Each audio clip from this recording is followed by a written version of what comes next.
한 사람 한 사람 하나님은 어찌하든 살리기를 원하십니다.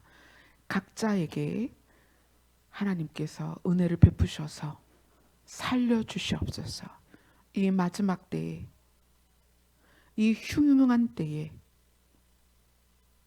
하나님의 자녀를 하나도 잃지 마옵시고 살려주시옵소서. 예수님 이름으로 기도드리옵나이다. 아멘. 오늘 말씀은 시편 26편입니다.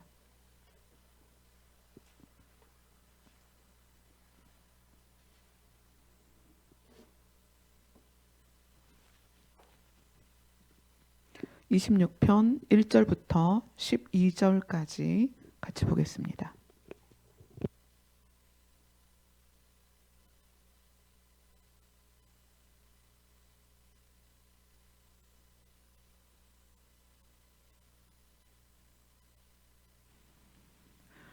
시작. 내가 나의 완전함에 행하였사오며 흔들리지 아니하고 여호와를 의지하였사오니 여호와여 나를 판단하소서. 여호와여 나를 살피시고 시험하사 내 뜻과 내 양심을 단련하소서. 주의 인자심이 내 목전에 있나이다. 내가 주의 진리 중에 행하여 허망한 사람과 같이 앉지 아니하였사오니 간사한 자와 동행하지도 아니하리이다. 내가 행악자의 집회를 미워하오니 악한 자와 같이 앉지 아니하리이다. 여호와여 내가 무죄함으로 손을 씻고 주의 제단에 두루 다니며 감사의 소리를 들려주고 주의 기이한 모든 일을 말하리이다. 여호와여 내가 주께서 계신 집과 주의 영광이 머무는 곳을 사랑하오니 내 영혼을 죄인과 함께 내 생명을 살인자와 함께 거두지 마소서. 그들의 손에 사악함이 있고 그들의 오른손에 뇌물이 가득하오나 나는 나의 완전함에 행하오리니 나를 속량하시고 내게 은혜를 베푸소서. 내 발이 평탄한 데 섰사오니 무리 가운데서 여호와를 송축하리이다. 아멘. 오늘 시편 26편에서는 핵심이 되는 몇 가지를 한번 보겠습니다. 1절에 내가 나의 완전함에 행하였사오며, 이 구절로 시작을 해요. 26편을. 이것을 마무리해 가서 11절에 또 한 번 이야기합니다. 나는 나의 완전함에 행하오리니. 지금 이제 이것도 다윗의 시입니다. 다윗이 자기 자신에 대한 이야기를 하는 거예요. 나는 나의 완전함에 행하였사오며, 나는 나의 완전함에 행하오리니. 26편 처음과 마무리를 자신의 완전함에 대해서 이야기를 했거든요. 다윗 자신이 늘 나는 공고하다, 나는 외롭다, 나는 수치 가운데서 태어났다, 이런 말을 했던 다윗인데 여기에서는 나는 완전하다 이렇게 이야기를 해요. 그 완전함이 어디에서 온 걸까요? 또 근거가 뭘까요? 우리도 우리 자신이 이 땅을 살면서 내가 완전하다라고 말할 수가 있을까요? 우리 스스로 아무도 나는 완전하다라고 말을 할 수가 없거든요. 근데 다윗이 나의 완전함, 이 말을 썼어요. 11절에도 나의 완전함. 그래서 우리가 다윗의 시를 통해서 말씀을 보고 있기 때문에 다윗이 고백하는 다윗의 완전함에 대해서 우리도 알아야만 우리도 다윗의 완전함에 동참을 할 수가 있겠죠. 자, 다윗이 자기의 완전함을 말할 수 있는 근거가 뭐냐면 시편 25편 4절입니다.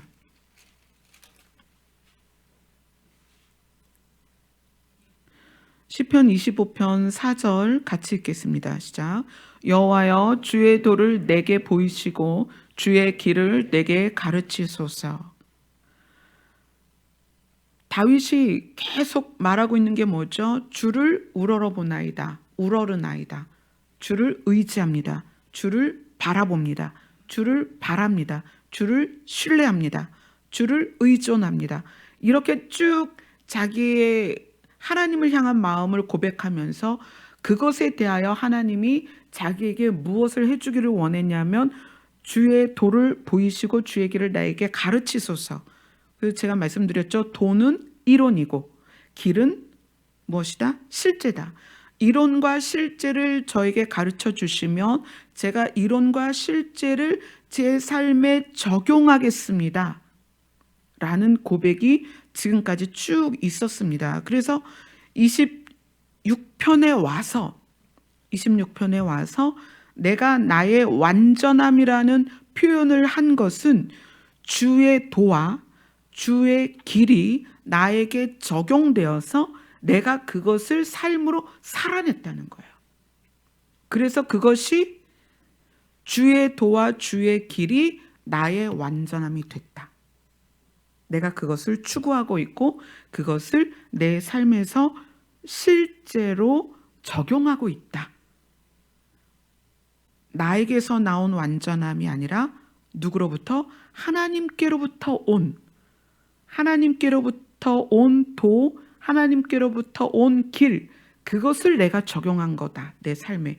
그래서 내가 나로부터 나온 것이 아니기 때문에 완전함이라고 이야기를 하는 거예요. 그래서 그 완전함에 의해서 하나님께 자신 있게 이야기를 합니다. 하나님, 나를 살펴보시고 내 뜻과 양심을 보시옵소서. 26편 2절을 같이 읽겠습니다. 시작. 여호와여 나를 살피시고 시험하사 내 뜻과 내 양심을 단련하소서. 내가 내 방법을 다 내려놓고 내 생각을 버리고 하나님이 알려주신 하나님의 도, 하나님의 길을 나에게 적용시켜서 내 삶이 그렇게 되어가고 있습니다. 나를 한번 살피고 시험해 보시옵소서. 그리고 하나님의 도와 하나님의 길이 나에게 들어오니까 무엇이 바뀌었냐면 내 뜻과 내 양심이 바뀌었다는 거예요. 내 뜻과 내 양심이 단련되고 그래서 내 삶이 바뀌었으니까 하나님이 나를 보고 시험해 보세요. 자신 있다는 거예요. 나는 완전합니다. 무엇 때문에? 하나님의 도와 하나님의 길 때문에 내가 완전하다고 말할 수 있습니다. 하나님의 도와 하나님의 길은 부족함이 없습니다. 거기에 나를 적용시켰습니다. 그랬더니 내 뜻과 양심이 바뀌었습니다. 어떻게? 하나님이 원하시는 대로. 자, 그리고 다윗이 주의 인자하심이 내 목전에 있나이다. 내 눈앞에 주의 인자하심이 있습니다. 하나님의 인자하심이 결국 우리에게 주시고자 하는 것이 뭐냐면 결국 하나님의 나라예요. 하나님의 인자는 하나님의 사랑은 우리가 아까 찬양도 불렀죠. 하나님의 말씀은 하나님의 사랑을 고백하는 글들입니다. 하나님의 사랑 안에 녹아져 있는 게 뭐냐면 너희를 살리겠다. 근데 그 살리는 것이 이 땅에서도 적용되지만 그것이 실현되는 것은 하나님의 나라다. 그래서 다윗이 말합니다. 주의 인자하심이 내 눈앞에 있습니다. 내가 그것을 향해 가고 있습니다. 그것을 위해서 허망한 사람, 간사한 사람, 행악하는 사람과 함께 있지 않겠습니다. 여기서 이제 허망한 사람 26편 4절에 4절 5절에 이제 세 가지 사람이 나오는데 허망한 사람은 다른 성경에서는 속이는 사람, 거짓된 사람입니다. 그러니까 겉과 속이 다른 사람이죠. 그 다음에 간사한 사람은 자기의 이익을 위하여 꾀를 내는 사람이에요. 그리고 자기의 이익을 위하여 원칙을 버린 사람이에요. 원칙이 없어요. 기준도 없고. 내 이익에 도움이 된다면 어떤 것에도 변화될 수 있는 사람이죠. 이익에 의하여 변하는 사람. 그게 간사한 사람입니다.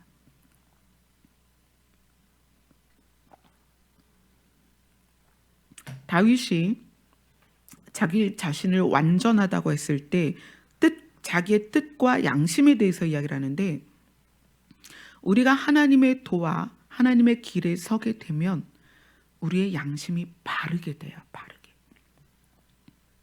마음이 삐뚤어졌다라는 표현을 많이 쓰잖아요. 너 왜 이렇게 마음이 삐뚤어졌니? 이 삐뚤어진 거에는 어떤 것도 높이 세울 수가 없어요. 거기에 지식을 쌓으면 그 지식이 반드시 이 사람을 패망하는 대로 몰고 갑니다. 거기에 물질을 쌓으면 물질을 반드시 이 사람을 망하는 대로 몰고 가요. 왜냐하면 마음이 균형을 잃었어요. 마음이 균형을 잃고 삐뚤어졌다는 얘기예요. 삐뚤어진 거에는 어떤 것도 쌓을 수가 없습니다.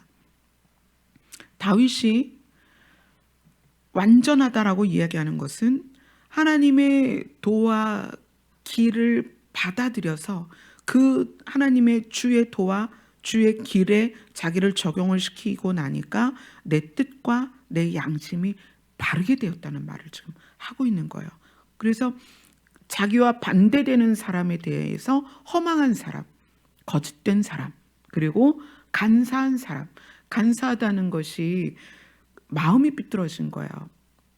내 이익만을 위해서 기준이 없이 어떤 것에도 자기가 변할 수 있는 사람이야. 마음이 바르지 않다. 그리고 이제 5절에 행악자와 악한 자 이렇게 이야기하죠. 우리는 아담 때문에 전부 다 선과 악을 알게 됐습니다. 우리는 삶을 살아가면서 무엇이 선한지 무엇이 악한지 알아요. 근데 악한 자는 누구냐면 선과 악을 알면서도 악을 선택하는 거예요. 행악자는 그 선택한 악을 삶에서 살아내는 사람들이에요. 선택하고 행동으로 행하는 사람, 행악자. 그러니까 다윗이 자기와 정반대되는 사람들을 쭉 나열하면서 내가 그들과 분리되고 그들과 함께 하지 않을 수 있었던 이유, 내 뜻과 양심이 하나님이 보실 때에도 바를 수 있었던 것, 내가 완전함에 행할 수 있었던 것, 그것을 25장 시편 25편에서 이야기를 하는 거예요. 주의 도와 주의 길을 나에게 가르치소서. 그래, 그것에 대해서 내가 잘 적용시켜서 그것을 받아들여서 그들과 분리될 수 있게 되었습니다.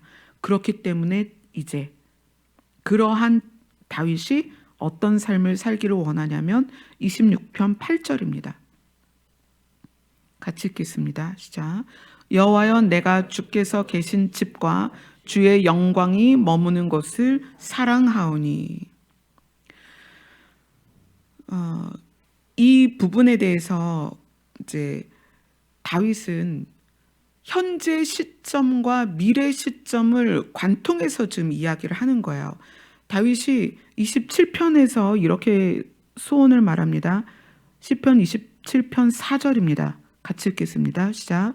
내가 여호와께 바라는 한 가지 일 그것을 구하리니 곧 내가 내 평생에 여호와의 집에 살면서 여호와의 아름다움을 바라보며 그의 성전에서 사모하는 그것이라. 이게 실제로 다윗의 소원이었어요. 성전을 지어서 거기에 하나님의 영광이 있고 하나님의 아름다움을 바라보며 성전에서 평생 살고 싶다. 이 평생이라는 것은 이 땅에서 육체의 생명이 적용되는 기간이에요. 평생은. 그런데 그 평생을 넘어서는 것이 어떤 표현이냐면 26편 9절이에요. 26편 9절 같이 읽겠습니다. 시작. 내 영혼을 죄인과 함께 내 생명을 살인자와 함께 거두지 마소서. 이 고백은 어떤 거냐면 내가 하나님과 하나님이 계신 집에서 하나님의 영광이 머무는 곳에서 하나님과 함께 있고 싶습니다.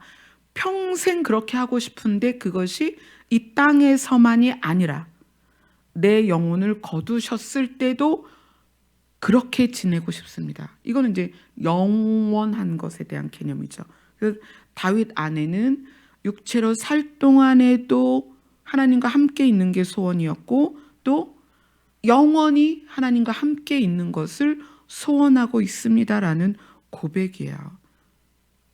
근데 이제 이것이 이 땅에서와 영원한 곳에서 함께 적용되기 위해서는 이 땅에서 반드시 하나님과 함께 동행하는 삶이 이루어져야 돼요.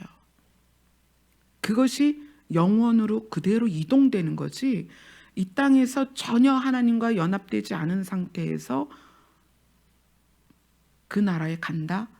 그건 있을 수가 없는 얘기죠. 물론 예수님이 십자가 지셨을 때 양쪽에 강도가 있었습니다. 두 사람이, 하나는 예수님을 인정하지 않았고 하나는 이제 예수님을 인정했죠. 그래서 예수님을 메시아로 인정한 사람에 대하여 예수님은 그에게 뭐라고 얘기했냐면, 너가 나와 함께 낙원에 있을 거다 오늘.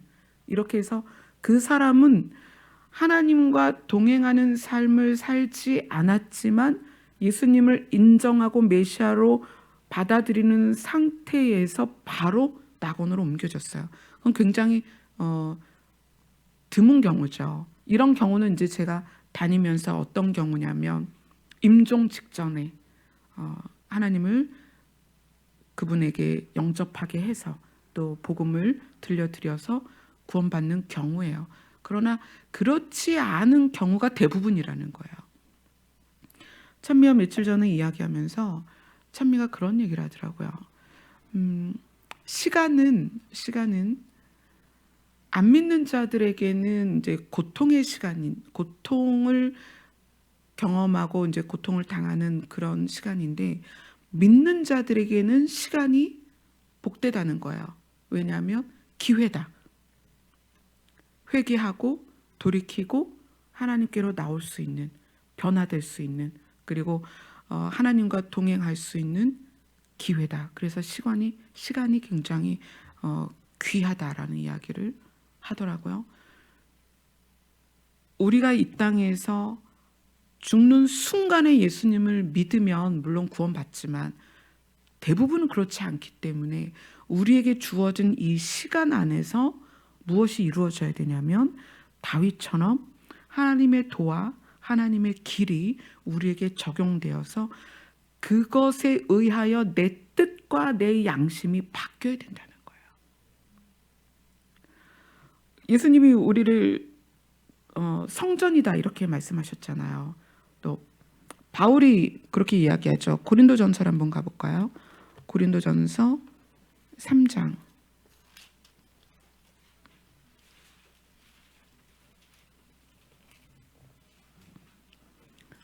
고린도전서 3장 16절 17절 같이 읽겠습니다. 고린도전서 3장 16절 17절 시작. 너희는 너희가 하나님의 성전인 것과 하나님의 성령이 너희 안에 계시는 것을 알지 못하느냐. 누구든지 하나님의 성전을 더럽히면 하나님이 그 사람을 멸하시리라. 하나님의 성전은 거룩하니 너희도 그러하니라. 너희 자신이 하나님의 성전이다. 성령이 너희 안에 계시다. 그러니까 너희를 더럽히면 안 된다. 이것이 오늘 다윗의 고백이 그대로 이어지는 말씀이죠. 다윗이 하나님의 도와 하나님의 길을 내가 받아들이고 내가 주만 의지하고 주만 기다리고 주님만을 사랑하는데, 그것이 되고 나니까 내 뜻과 내 양심이 바뀌었다. 그래서 여호와를 늘 사모하고 사랑하고 영광이 머무는 곳을 내가 사랑하는데 내 자신이 그렇게 변하더라는 거예요. 내 자신이. 그럼 우리가 신앙생활하면서 우리 자신이 우리 안에 하나님의 영이 머무르고 하나님의 영광이 머물러서 내가 그런 곳이 되는가를 보는 게 너무나 중요하다는 거예요. 그것에 대해서 이제 11절에 다른 표현으로 또 이렇게 표현합니다. 시편 26편 11절을 볼게요. 같이 읽습니다. 시작. 나는 나의 완전함에 행하오리니 나를 속량하시고 내게 은혜를 베푸소서. 자, 12절 같이 읽습니다. 시작. 내 발이 평탄한 데 섰사오니 무리 가운데서 여호와를 송축하리이다. 다윗이 자기 안에 하나님의 도와 길을 받아들여서 그것이 자기의 뜻과 양심을 바꾸고 나니까 자기 스스로를 완전하다라고 자신 있게 고백합니다. 그리고 그가 6절에 보면 내가 제단에 두루 다니며 7절에 보면 감사의 소리를 들려주고 사람들에게 자기의 뜻과 양심이 바뀌어서 완전해진 상태에서 그 입술이 뭘 말하는 걸 보세요. 감사의 소리를 들려준다는 거. 감사의 소리를. 여러분, 우리 입에서 감사가 나오지 않는다는 것은 하나님의 도와 하나님의 길이 나에게 완전히 적용된 게 아니에요. 하나님의 도와 하나님의 길이 나에게 완전히 적용이 돼서 다윗처럼 내 뜻과 양심이 바뀌고 나면 그때는 환경과 상관없이 내 상황과도 상관없이 뭘 하게 된다? 감사의 소리를 사람들에게 말하게 된다. 감사의 소리를 들려준다. 그리고 주의 기이한 모든 일을 말하리다. 주에 대하여, 하나님에 대하여, 구원에 대하여, 속량에 대하여, 복음에 대하여 말을 할 수밖에 없다는 거예요. 그것이 나에게 적용되었고 내 안에 하나님의 영광이 머물고 있기 때문에. 그리고 12절에 내 발이 평탄한 데 섰사오니, 내 뜻과 내 양심이 하나님의 말씀에 의해서 바르게 되면 나의 모든 것이 균형을 갖추게 됩니다. 그래서 이거는 부요하고는 상관이 없어요. 건강하고도 상관이 없습니다. 부요케 되고 건강케 된다는 것이 아니라 내가 삶이 흔들림이 없다는 거예요. 그래서 그 표현을 내 발이 평탄한 데 섰다 이렇게 이야기합니다. 이 평탄한 데 섰다라는 것에 이 평탄하다는 것이 다른 성경에서는 이렇게 표현이 됩니다. 반석이다. 내가 반석 위에 섰다. 이렇게 얘기를 해요. 자, 반석이라는 표현이 어떻게 나오나 봅시다. 우리가 저 시편을 보고 있으니까 시편 18편.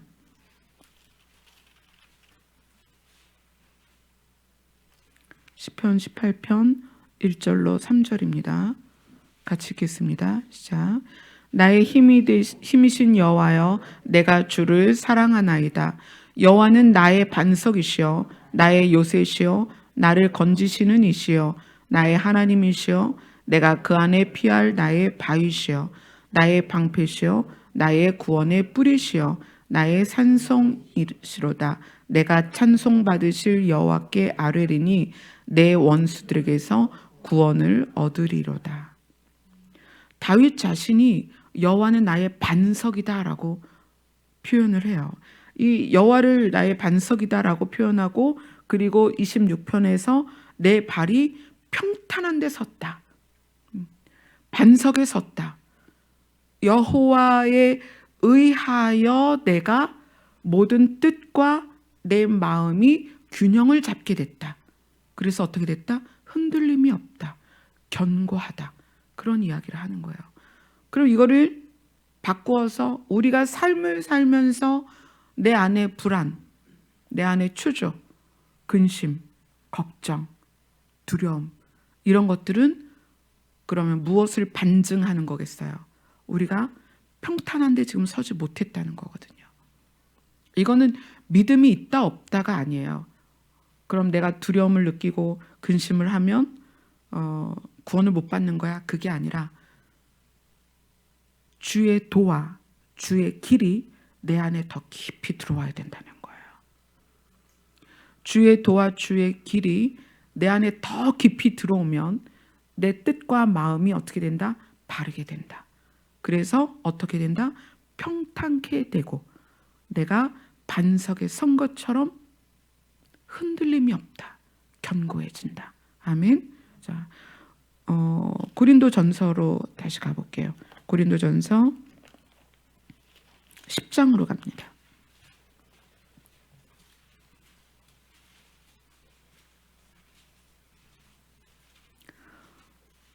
고린도전서 10장 1절로 4절까지 같이 읽겠습니다. 시작.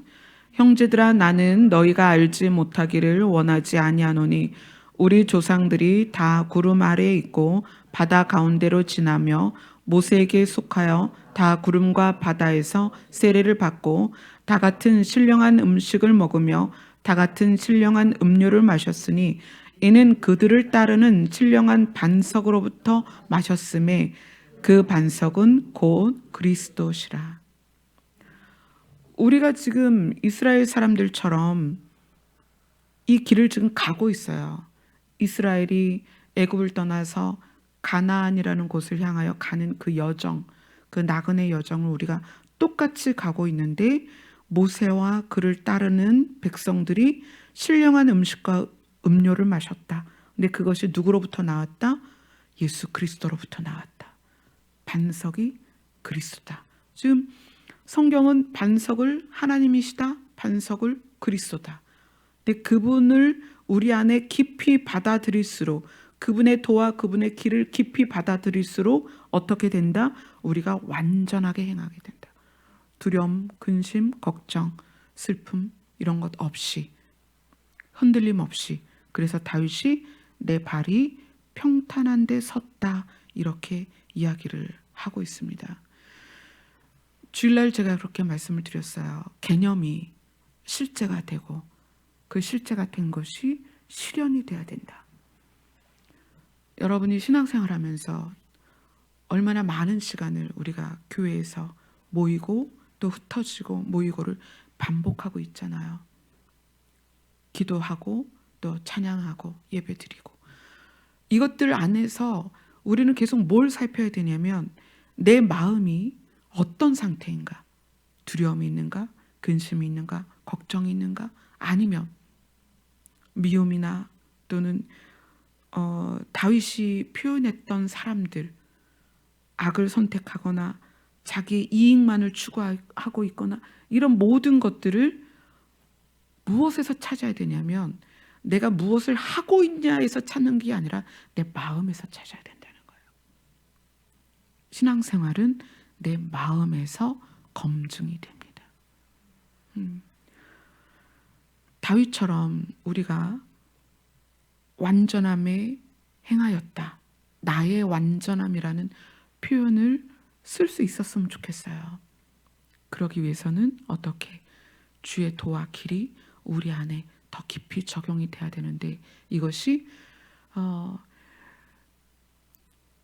저는 여러분들이 삶 가운데서 그것이 무엇을 하든 꼭 어떤 그 교회를 가고 집회 장소를 가고 또 메시지가 전해지는 곳을 찾아가고 그러지 않아도 여러분의 삶에서 그것이 적용이 됐으면 좋겠어요. 삶 가운데서. 그래서 다윗이 고백한 것처럼 내 발이 평탄한 데 섰다, 그런 고백이 우리 안에 나왔으면 좋겠어요. 자, 보세요. 지금 코로나, 그렇죠? 직경 7cm 되는 메뚜기가 인도, 아프가니스탄으로 해서 지금 중국을 향해서 가고 있는데 어마어마한 때가 지금 대륙을 휩쓸고 있어요. 주님이 오시는 시점을 앞두고 징조로서의 환란이, 우리는 이제 점점 더 많은 더 격한 그런 상황들을 소문으로 듣게 될 거예요. 저도 요즘은 코로나 때문에 자꾸 이제 뉴스를 보게 돼요. TV가 없으니까 스마트폰을 통해서 자꾸 뉴스를 보고 지금 얼만큼 확진자가 나왔는지, 사망자가 어디에 있는지, 또 확진자의 동선을 살피게 되고 막 이러는데, 예수님이 주님 오시는 시점 앞에서 열처녀가 다 잠들었다고 했던 그 말씀이 정말 그렇겠다. 어떤 거냐면 근심, 걱정, 이것이 주님을 바라보게 하고 집중하게 하는 집중도를 흐리게 하겠다라는 생각이 들더라고요. 여러분들이 삶에서 이거보다 더 많은 일들이 앞으로 또 일어날 거고, 박원순 시장이 그렇게 얘기했죠. 광화문 집회도 다 아예 못하게 할 것이다. 신천지 모임도 폐쇄할 것이다 하면서 그것이 교회 공동체까지도 이제 영향이 올 수 있어요. 앞으로 이 문재인 정권 안에서 법들이 바뀌면 교회들이 또 많이 규제를 받게 될 거예요. 이러한 상황에서 근심과 걱정이 우리가 주를 바라보는 것에 초점을 흐리게 할 수도 있겠다라는 생각이 들어요. 여러분들이 다윗의 고백처럼 우리의 발이 평탄한 데 서야 됩니다. 여러분, 그래서 제가 지금 3월 달에 제가 이제 전도사님께 부탁을 드렸는데, 이제까지 우리 교회를 다녀가신 모든 분의 이제 명단을 저한테 좀 달라고 그랬어요. 그래서 3월 1일부터 중보 기도를 시작하려고 해요. 하나님은 한 영혼도 잃지 않고 살리기를 원하십니다. 예수님의 소원이었어요, 그게. 지금 이 세상을 바라보면서 하나님이 얼마나 그 간절함이 있으시겠어요. 제가 지난주인가요? 그 토한 것에 대한 이제 꿈꾼 거를 여러분들하고 대화를 나눴는데, 꿈 얘기는 이제 기억이 나실 거예요. 근데 그날 새벽에 저희 작은 아이가 교회를 혼자 왔었대요. 새벽 5시에 교회를 와서 그날 새벽에 우리 성도들은 4시까지 기도했잖아요. 4시까지 기도하고 헤어졌는데 작은 아이는 새벽에 5시에 교회를 왔대요. 그리고 와서 혼자서 울면서 찬양하고 혼자서 울면서 기도를 하는데 하나님께서 말씀을 주셨대요. 이사야 41장 말씀, 너는 내 것이다. 두려워 말아라. 내가 너를 인도할 것이다. 그 말씀 이사야 41장 말씀을 쭉 주셔서 그 아이가 그걸 가지고 또 담대함을 얻어서 또 며칠 전에 그러더라고요. 엄마 나 밝아진 것 같지 않아? 너 어떻게 해서 이렇게 밝아졌니? 그랬더니 그날 새벽 5시에 와서 혼자 찬양하고 기도하면서 하나님께서 들려주신 그 음성이 자기가 또 설 수 있게 해주셨다. 그리고는 그날 토요일 날 또 찬양 집회를 기타 치는 학원에서 몇 사람이 찬양 집회를 갔다 왔노라. 찬양 집회 가서 눈물 콧물 짜가면서 은혜 받고 왔다 막 그런 얘기를 하더라고요. 그래서 한 영혼도 잃지 않기를 소원하시는 하나님께서 우리는 모르지만 각 개인을 위하여 얼마나 섬세하게 일을 하고 계시는지, 우리가 막 교회를 끌어와야 되는 게 아니라 하나님이 일하시는 거예요. 그래서 그걸 보면서 여러분들이 어떤 사람의 이름이든 하나님께 그 영혼을 올려드리면 하나님께서 일하십니다. 그래서 우리 교회를 거쳐가신 분이나 우리 교회에 적을 두고 계신 분들을 위해서 3월 1일부터는 제가 그 명단을 가지고 중보를 할 예정이에요. 그분들과 그 가족들을 위해서. 사실 제가 작은 아이한테는 교회 와라, 넌 어떻게 목사 딸이 교회를 안 오냐, 이렇게를 안 하거든요. 그냥 늘 그 가정 안에서 다윗처럼, 다윗이 여호와의 제단에 두루 다니며 감사의 소리를 들려주고 주의 기이한 모든 일을 말하리이다. 이것이 억지로 교회를 끌고 오는 게 아니라 자기 안에 주의 도와 길이 적용된 것이 드러난다는 얘기거든요. 우리가 삶에서 그렇게 살면 그것에 의해서 복음이 전파가 되는 거거든요. 우리 작은 아이와 가정 안에서 제가 그냥 하나님께 영광을 돌리고 하나님을 찬양하는 이런 삶의 모습이 이 아이에게는 감동으로 다가갔는지, 자기 스스로 혼자 아무도 없을 때 교회 와서 찬양하고 기도하고, 또 하나님께서는 음성을 들려주시고 은혜를 주시고, 하나님께서 영혼들을 살리기를 원하십니다. 그리고 정말 신실하게 일하세요.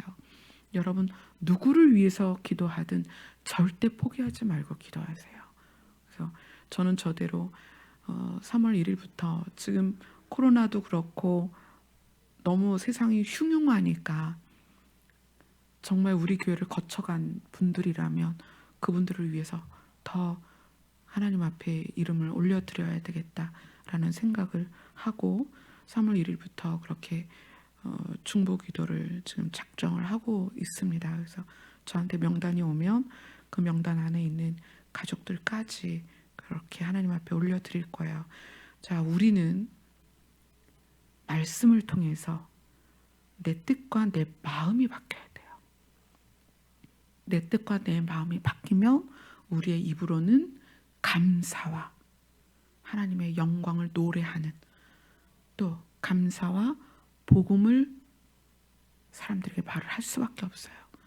그리고 나 자신은 평탄한 것에 선 것 같은 삶을, 마음이 또 그렇게 될 거니까 살게 될 것입니다. 이제 기도를 시작할 건데, 주의 도와 주의 길이 더 명확히 개인들에게 조명이 됐으면 좋겠어요. 그걸 구하세요. 주의 도를, 주의 길을 저에게 더 선명하게 조명하여 주시옵소서. 다윗이 고백한 것처럼 주를 우러러보나이다. 주께 의지합니다. 주를 바랍니다. 여호와여, 주의 도를 내게 보이시고 주의 길을 내게 가르치소서. 여러분들 기도 시간마다 그렇게 기도를 하시고, 지금도 그렇게 기도를 하시고, 그렇게 해서 우리의 마음과 우리의 뜻이, 우리의 생각이 바뀌면 우리는 저절로 그 주의 도와 주의 길이 드러나는 삶을 살게 될 것입니다. 기도하겠습니다.